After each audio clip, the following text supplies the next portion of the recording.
Oke, kita mulai. Tadi ini sudah kerekam belum ya? Oh, sudah ya. Oke, kita mulai. Pemodelan matematika. Ke definisinya dulu ya.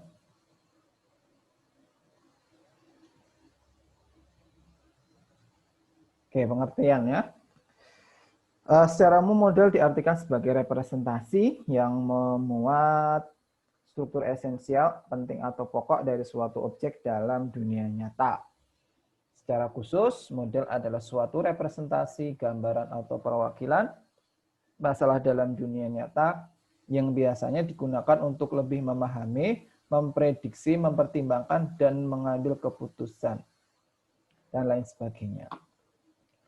Model dapat kita artikan sebagai representasi, gambaran, atau perwakilan suatu objek yang disusun dengan tujuan tertentu.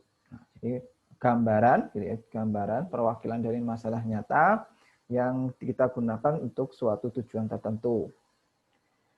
Objek tadi bisa kejadian, proses, sistem, dan lain sebagainya. Oke, kemarin ini sudah. Kita langsung ke tujuan, fungsi, manfaat. Ini yang belum kan ya kemarin? Belum kalau nggak salah ya. Tujuan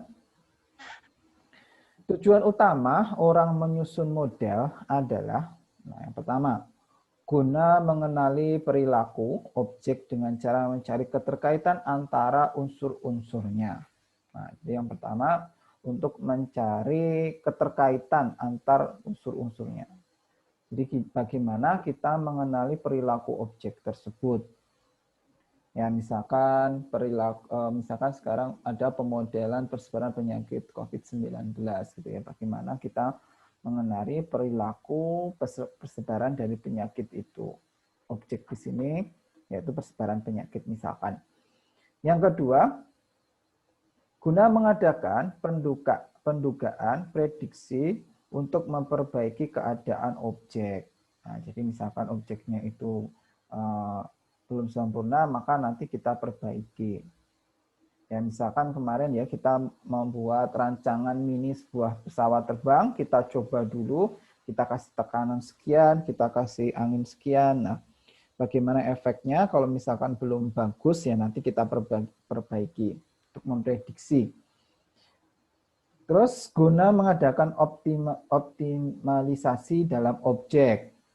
Ya, misalkan kemarin kita punya model vehicle routing problem, masalah penentuan rute kendaraan. Bagaimana rute yang kita bentuk itu optimal. Optimal dalam artian jarak tempuhnya misalkan minimal, waktunya juga minimal.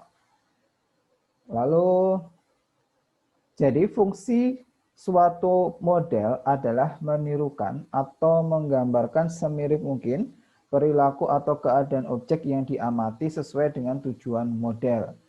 Ya, jadi tujuannya nanti untuk menirukan atau menggambarkan semirip mungkin perilaku atau keadaan objek yang diamati sesuai dengan tujuan model. Nah, manfaatnya istilahnya di sini, orang akan memperoleh gambaran yang lebih jelas mengenai objek dan dapat bermain-main atau mengadakan percobaan terhadap model tanpa mengganggu objek dan dapat membuat gambaran masa depan. Nah, misal nih ada istilahnya tadi itu kita dapat bermain-main. Misalkan sekarang masih dikembangkan mode obat untuk COVID-19 atau vaksin.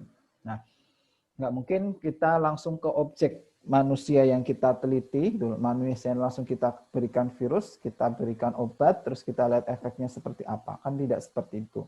Tetapi bisa kita gunakan modelnya dulu, misalkan kita ambil tikus atau biasanya tikus atau kelinci, gitu ya, kelinci percobaan, kita gunakan untuk dikasih perlakuan, gitu. Kita kasih perlakuan seperti apa, terus efeknya seperti apa. Atau kalau lebih bagus lagi, kita langsung menggunakan model matematiknya. Jadi kalau model matematik kan tinggal kita ganti-ganti nilai parameternya, variabelnya kita ganti, maka kita akan memperoleh hasilnya.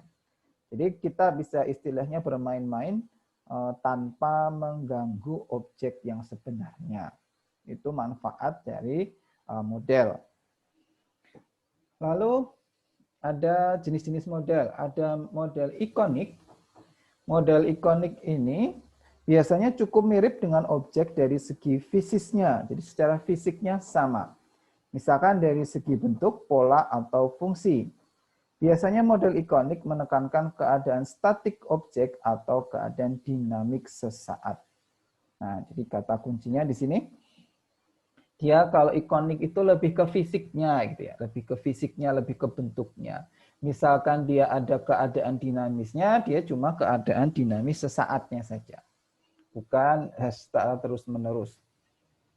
Contoh, model mini rancangan sebuah pesawat terbang. Nah, jadi kalau tadi kita mau bikin pesawat terbang, itu tidak langsung kita buat yang versi besarnya, tapi kita buat dulu versi kecilnya, model mininya kita kasih perlakuan efeknya seperti apa. Lalu ada model bentuk kokpit pesawat. Nah, seorang penerbang atau pilot itu kalau dia terbang tidak langsung membawa pesawat terbang ya, tapi dia berlatih dulu di model bentuk kokpit pesawat. Lalu ada model atom. Nah, atom itu sangat kecil kalau kita pelajari, maka tidak mungkin, maka kita bisa visualisasikan ke dalam model atom. Denah dan pola statistik. Nah, denah dan pola statistik itu dia juga masuk ke model ikonik. Selanjutnya ada model analog. Kalau ikonik tadi, dia lebih menekankan ke segi fisiknya itu sama. Nah, kalau analog itu lebih ke model dinamiknya ya, model dinamiknya atau sifat-sifatnya nanti. Model yang biasanya meminjam sistem lain yang bersifat sama dengan objek, model analog dapat lebih menampilkan sifat dinamik objek. Ya, jadi dia lebih ke sifat dinamiknya. Contohnya kita analogikan perilaku aliran listrik dengan aliran air. Nah, jadi ternyata pola aliran listrik itu dengan aliran air itu sama. Maka kalau kita ingin meneliti aliran listrik, kita bisa menggantinya menggunakan aliran air yang lebih aman. Lalu peta suatu daerah, gambar dan warna dipinjam, dipinjam untuk mewakili objek di masalah realnya ya. Misalkan ada segitiga merah, itu kita pinjam sebagai perwakilan untuk gunung berapi, atau warna dia semakin biru misalkan itu semakin dalam. Nah, itu jadi tergantung apa objek yang akan kita wakilkan di situ. Itu ya, ada ikonik, ada analog. Ikonik itu lebih ke objeknya, bentuknya. Kalau ikonik, analog itu lebih ke sifat fisiknya. Oke, selanjutnya ada model simbolik. Nah, model yang menggunakan lambang-lambang atau simbol matematika atau logika untuk menyajikan perilaku objek. Maka inilah yang disebut sebagai model matematika. Nah, jadi kalau model simbolik, di sini kita gunakan simbol-simbol yang ada di matematika maupun logika untuk menyajikan perilaku objek. Maka inilah yang akan disebut sebagai model matematika. Oke, penggolongan model matematika. Nah, karena nanti dalam masalah real, gitu ya, dari masalah real, terus kita bawa ke simbol-simbol matematik, maka nanti dia kita peroleh model-model yang ada di matematika. Nah, yang kita kenal, yang pertama berdasarkan derajat kepastiannya, gitu ya. Ada deterministik dan probabilistik. Nah, ini mungkin kalian sering dengar, apalagi kalau di statistik gitu ya.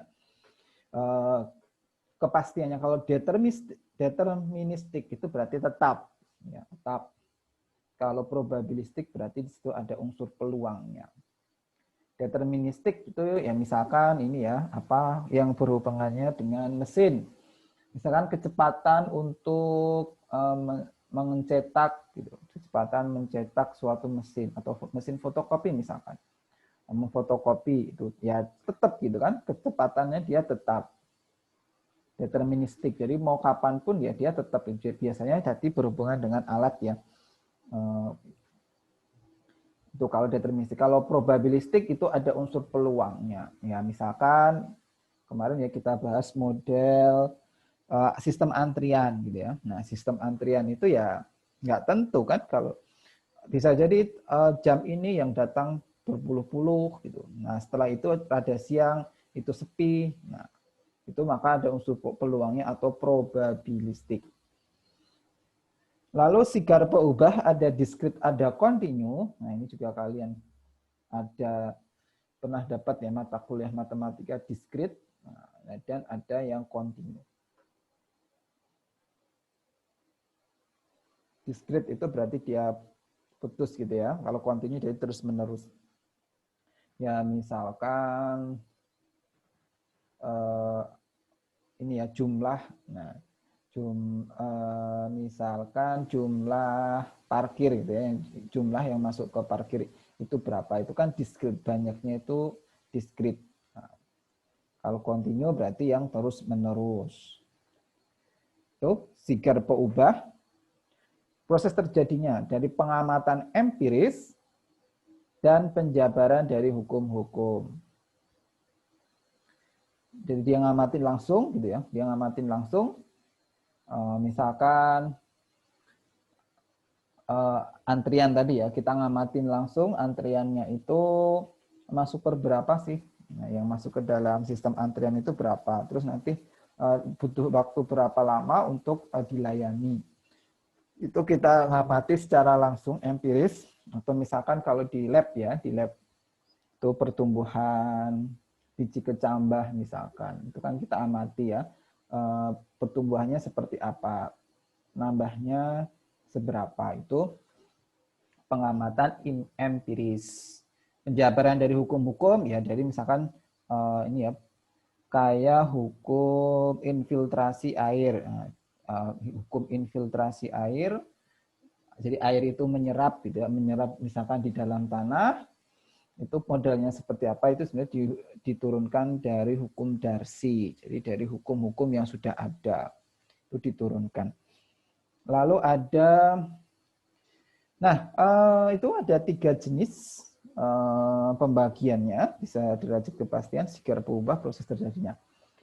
Nah sekarang kalau kita lihat sebenarnya model matematika itu yang paling abstrak ya, dari 3 model yang kita sebutkan ini, ikonik, simbolik, terus analog tadi, itu yang paling nggak kelihatan itu justru yang simbolik atau yang matematik ya.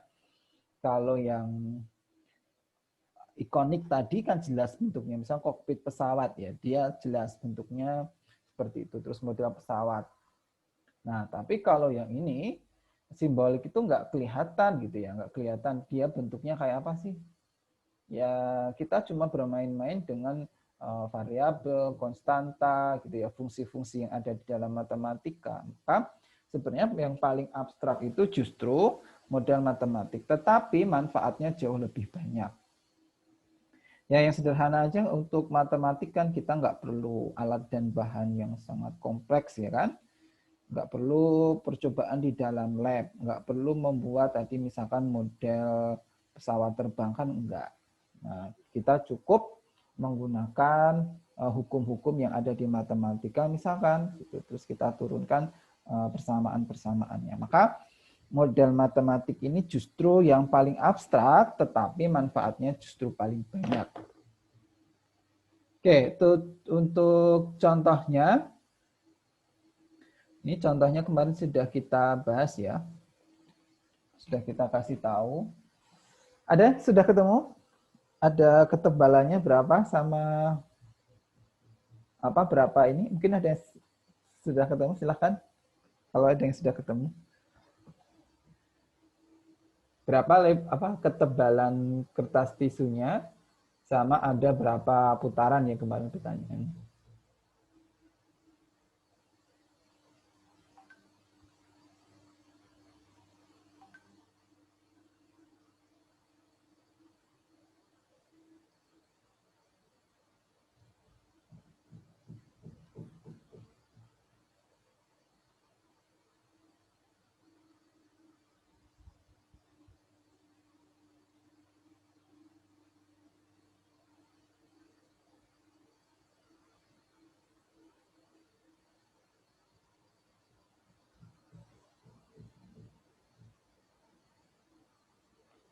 Oke, kalau nggak ada coba kita bahas.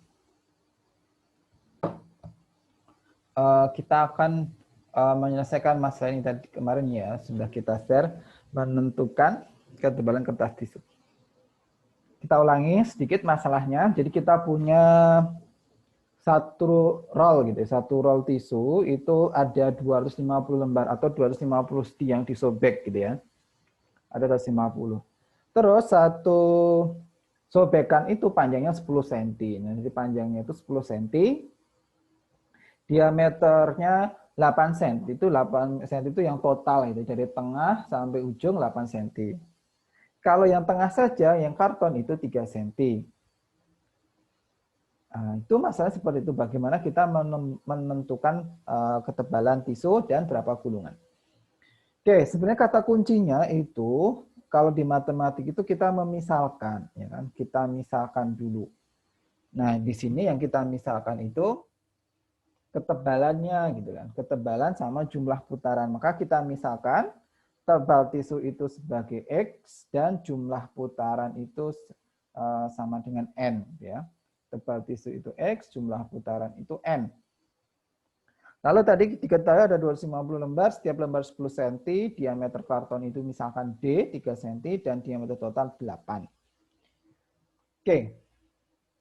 Nah, sekarang kita ingin mengubah ya dari masalah real ke model matematik bahwa diketahui di sini satu kali putaran akan menambah diameter gulungan sebesar 2X.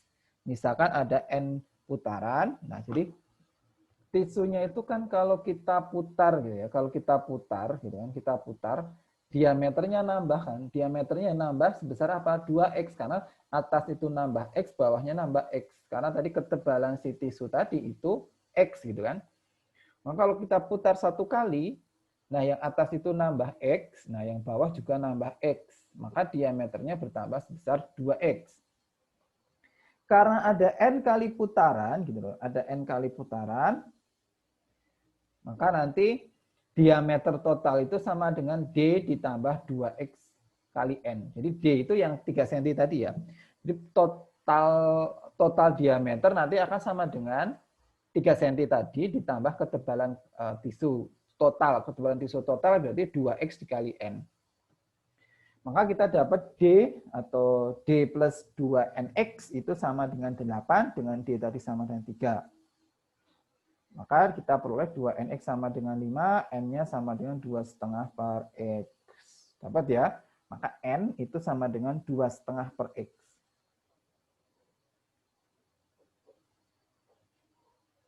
Yaitu yang pertama, bahwa diameter totalnya itu 8. Selanjutnya dari ini, fakta bahwa sebenarnya kita bisa menentukan gitu ya, kita bisa menentukan panjang kertas tisu total gitu ya. Panjang kertas tisu total kan bisa kita tentukan ya kan. Berapa panjangnya ya berarti tinggal 250 karena ada 250 lembar tadi dikali 10 cm. Maka kalau kita panjangkan itu tisu itu panjangnya 10 kali 250 atau 2500 cm. Di total si tisunya tadi kalau kita panjangkan. Nah, di lain pihak sebenarnya panjang tisu total itu kan sama dengan jumlah keliling dari setiap gulungan, ya kan? Selain itu berarti kan panjang tisu total itu bisa kita udah dapat gulungan pertama, ya kan? Ditambah keliling gulungan kedua, ditambah keliling gulungan ketiga, ditambah keliling gulungan keempat dan seterusnya sampai nanti gulungan ke N. Ya, Kak? Setiap gulungan itu kan dia bentuknya nanti lingkaran. Nah, maka kita peroleh 2.500 itu tadi total gulungan, total panjang tisunya sama dengan keliling lingkaran itu Pi kali D. Nah, gitu kan, Pi kali D. Untuk yang Pi kali D, untuk yang apa? Diameter yang pertama, gitu ya. Diameter yang pertama itu ya sebesar nih, D plus 2X ya kan, ini D plus 2X ini untuk keliling yang pertama. D D-nya tadi 3 ya, karena kan nambah atas bawahnya nambah 2X. Kalau keliling kedua berarti D ditambah 4X, karena atas bawah itu nambah 2X, 2X. Putaran ketiga berarti ya D ditambah 6X, dan seterusnya sampai nanti putaran ke N. Maka D ditambah 2NX. Oke, itu yang pertama. Kita dapat 2.500 sama dengan jumlahan dari keliling setiap lingkaran atau gulungan tadi, gulungan pertama sampai ke N. Lalu kalau kita perhatikan juga, ini kan sebenarnya deret aritmatika, ya kan? Ini kan sebenarnya bentuk deret aritmatika. Ini D tambah 2X, ya kan? Ini D tambah 4X. Ini D ditambah 6X. D ditambah 2NX. Nah, jadi ini sebenarnya deret aritmatika yang bedanya itu sama dengan 2X. Nah, jadi bedanya di sini 2X. Maka SN deret aritmatika kita bisa menggunakan rumus SN itu sama dengan N per 2, A plus UN, ya kan? A plus UN. Nah, kita gunakan yang rumus ini, A-nya itu suku pertama, suku pertamanya berarti D plus 2X, ditambah suku terakhirnya D plus 2NX per 2, N per 2-nya tadi ya. Lalu ini P-nya cuma dipindah ruas ya, dipindah ruas ke sini. Lalu 2.500 per P hasilnya ini, yang ini tetap, ini cuma dikeluarkan ya 2X-nya kan. Ini karena ada 2X, ini ada 2X, ini dia keluarkan aja. Ini 2X, terus N plus 1. Oke, selanjutnya ini dibagi 2. Ini kan bisa dibagi 2 ya. Ini kan ada 2-nya, ini ada 2-nya dibagi 2. Maka tinggal N kali D plus N plus 1X. Nah, selanjutnya N ini kita ubah ke X. Nah, jadi kalau kita menyelesaikan kan harus satu variabel. Nah, variabel N itu kita bawa ke X. Tadi kita sudah menemukan di sebelumnya N itu sama dengan apa? 2,5 per X ya. 2,5 per X. Nah, maka kita ganti N-nya ini 25 per X, ini 25 per X. Oke, selanjutnya yang ini karena ada 2,5 per X, ini juga ada X. Nah, ini yang ini kita X yang ini kita kali silang ke sana ya. Ini cuma kali silang ke sana. Maka ini 795,77X. Nah, terus kalau ini 3 tetap ini X-nya kita kali ke dalam aja nih. Maka ini jadi 2,5 ditambah X. Nah, gitu. Terus tinggal dikumpulkan. Ini 2,5, ini jadi 5,5 ditambah X. Terus ini karena 2,5, ini dikali ke dalam lagi ya. Ini dikali ke sini. 2,5 X-nya dipindah ke kiri.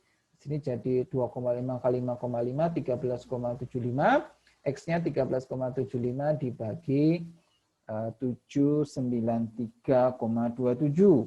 Maka kita peroleh X-nya sama dengan 0,0173321 cm. Nah, ini contohnya cm. Kalau kita ubah ke mili ya sekitar 1,7 mili ya, 1,7 mili. X-nya udah dapat, maka N-nya juga dapat. N tadi rumusnya apa? 2,5 per X. Maka ada sekitar 144 putaran. Ya, maka ini kita peroleh ketebalannya di akhirnya 0,17 cm dan banyak putaran 144. Oke. Sampai di sini ada yang ditanyakan? Silahkan kalau ada yang mau tanya.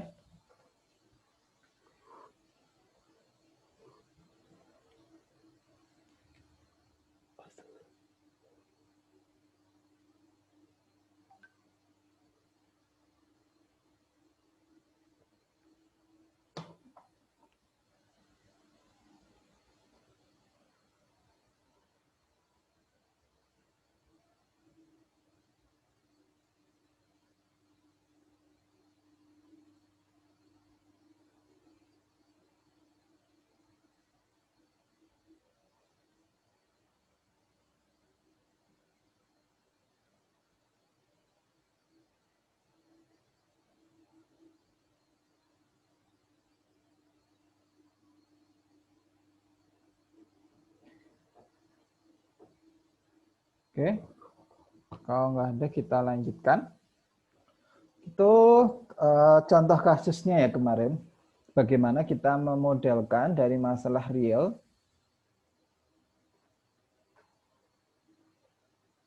lalu kita modelkan secara matematis gitu ya. Terus kita selesaikan. Nah, ini bisa kita selesaikan langsung karena sebenarnya dia cukup mudah. Ini model untuk persamaan linear biasa ya. Nah, terus kemarin kita sudah melihat juga ada beberapa model yang tidak bisa diselesaikan secara eksak, maka nanti kita bisa menyelesaikan secara numerik.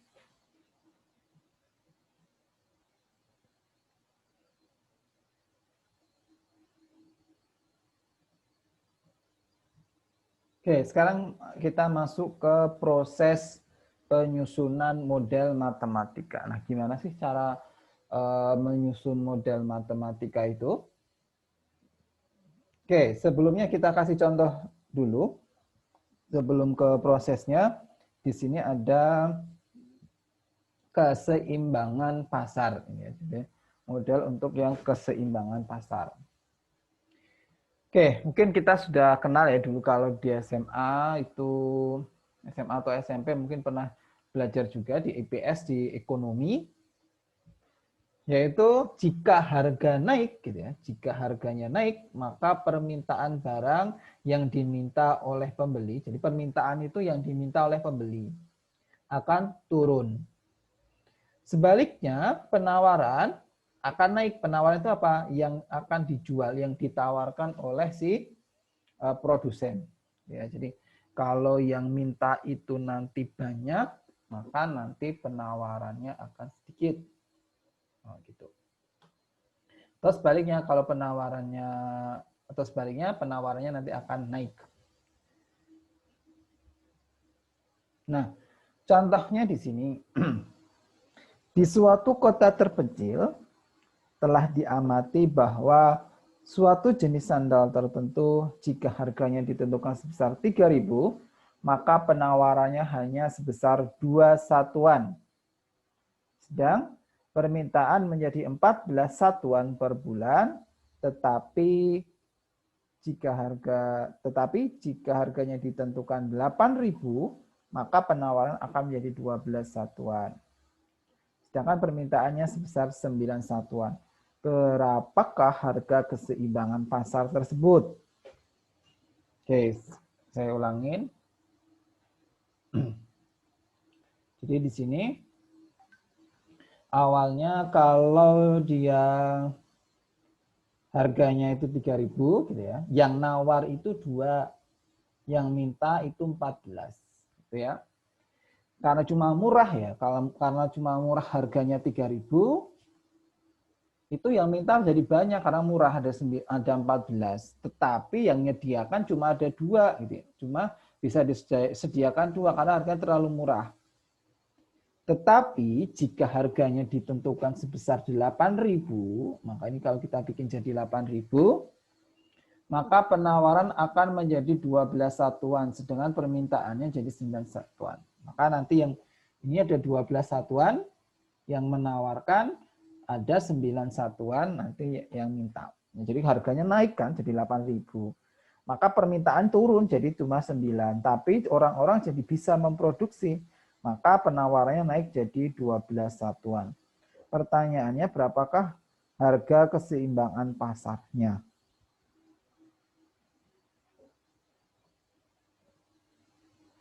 Nah, kasus ini maka nanti harus kita modelkan dulu. Nah, kita misalkan penawarannya itu sebagai QS. QS itu penawaran atau supply, permintaannya QD. P itu sebagai harga. Nah, misalkan hukum penawaran dan permintaan di atas linear, maka diperkirakan hukum penawaran akan menjadi rumus P sama dengan 0,5 QS ditambah 2, dan atau yang QS-nya berarti 2P min 4.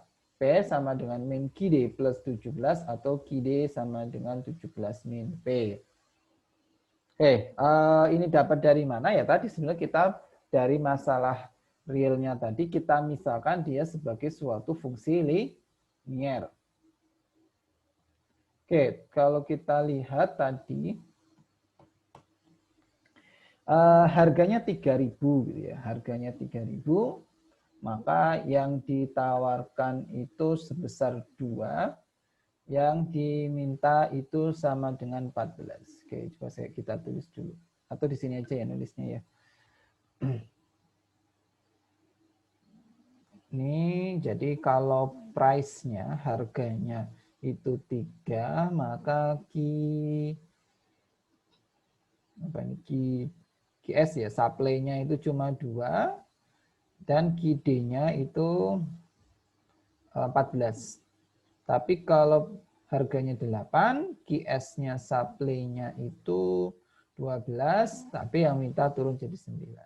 Nah, kita ingin membentuk fungsi permintaan, penawaran sama fungsi permintaan yang dihubungkan dengan harga, gitu ya, yang dihubungkan dengan harga. Nah, ini itu kan sebenarnya tadi sudah kita asumsikan ya, ada asumsi bahwa fungsinya itu fungsi linier. Nah, fungsinya tadi linier. Nah, kalau kita ingat fungsi linier, kita membentuk persamaan linier itu kan tinggal kita bentuk rumusnya.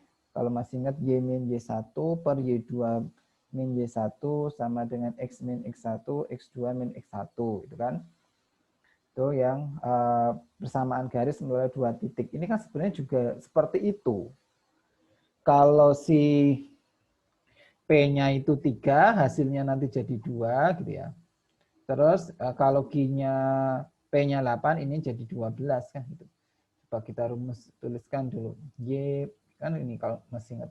Y min Y1 per Y2 min Y1 ya kan.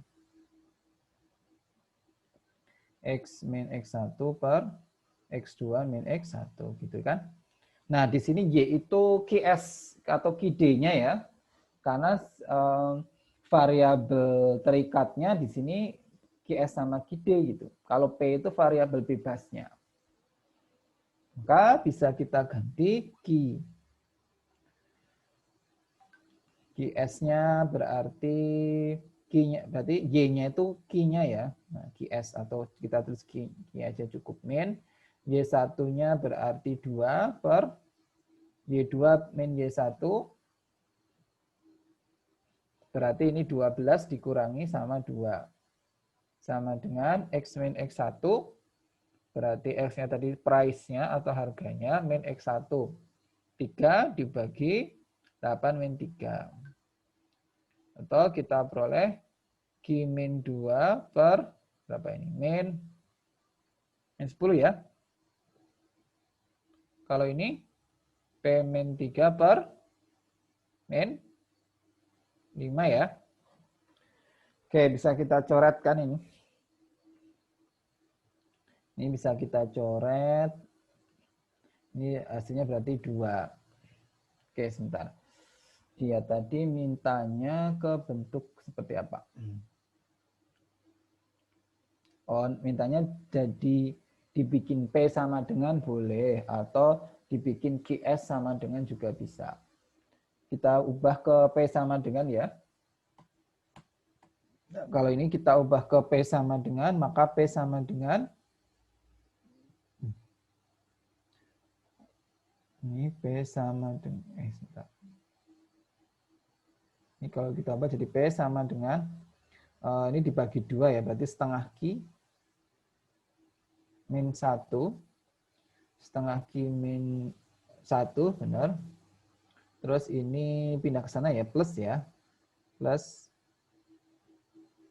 3. Maka price-nya setengah Q plus 2 ya. Gitu? Sama kan? Ya, setengah Q min 2. Oke, nanti dengan cara yang sama ya. Dengan cara yang sama, nanti kamu tentukan yang kalau price-nya itu 3, demand-nya 14, price-nya 8, demand-nya 9. Maka nanti kita juga peroleh persamaan untuk permintaan. Nah, ini permintaan yang GD-nya. Nah, ini dalam D. Nah, ini GD-nya jadi ini. Atau kalau dalam P juga boleh. Nah, ini fungsi penawaran, ini fungsi permintaan. Nah, kita tahu bahwa harga keseimbangan pasar terjadi jika penawaran sama dengan permintaan, gitu ya. Penawaran sama dengan permintaan atau QS sama dengan QD. Maka kita sama dengankan QS sama dengan QD, maka kita peroleh hasilnya si QS dan QD itu sama dengan 7.000. Oke, sebentar, ini ada penjelasan enggak? Oke, gini. Jadi kalau kita menyelesaikan, ini kan sebenarnya persamaan linier biasa gitu ya. Persamaan linier biasa kita boleh sama dengan kan, misalkan dari sini ya, kan tadi dia bilang QS harus sama dengan QD, ya ini QS kita sama dengan QD gitu kan. Maka kita peroleh 2P min 4 sama dengan 17 min P ya. Di berapa nih? 3P-nya sama dengan ya kan 21 ya, ya kan? 3P sama dengan 21, P-nya sama dengan 7 ya. Maka price-nya itu sama dengan 7 supaya terjadi penawaran sama dengan permintaan, price-nya 7. Nah, kalau QD-nya berapa ya? Berarti QD substitusi aja gitu kan. QD ke sini, maka ini hasilnya sama dengan 10 juga. Ya ini juga 10 kan gitu. Nah, maka kita peroleh harga keseimbangan terjadi saat 7.000 dan QS dan QD tadi permintaan sama penawaran itu sama dengan 10. Oke? Ada yang tanyakan sampai sini? Silakan kalau ada yang mau bertanya.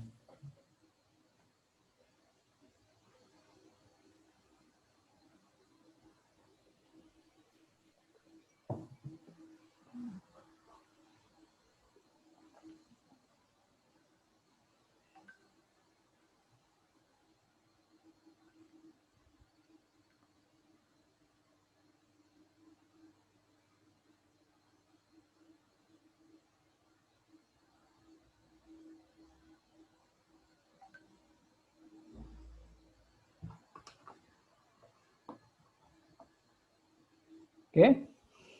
Kalau tidak ada, nah kita masuk ke tadi ya, gimana sih proses dari pemodalan matematika gitu ya. Bagaimana sih proses dari pemodalan matematika dari masalah real gitu, terus sampai ke modal matematika itu caranya gimana?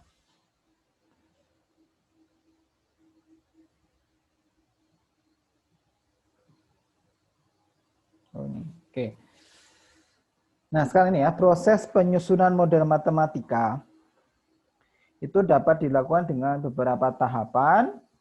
Yang pertama, mendeskripsikan masalah nyata yang akan dimodelkan. Jadi langkah pertama itu mendeskripsikan masalahnya. Kita inventaris dulu masalahnya itu apa sih yang mau kita selesaikan gitu ya.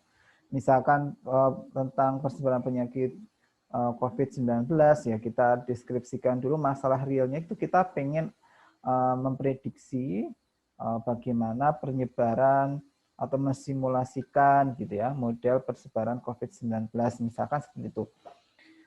Atau kita ingin menyelesaikan bagaimana sistem antrian di parkir gitu.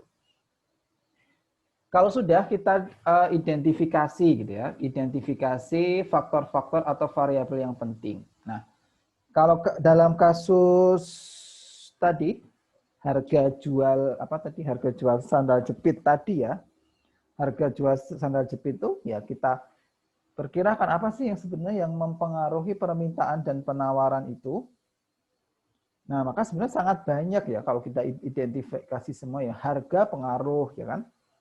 Terus misalkan apalagi cuaca ya kan, cuaca juga berpengaruh. Mungkin kalau di musim penghujan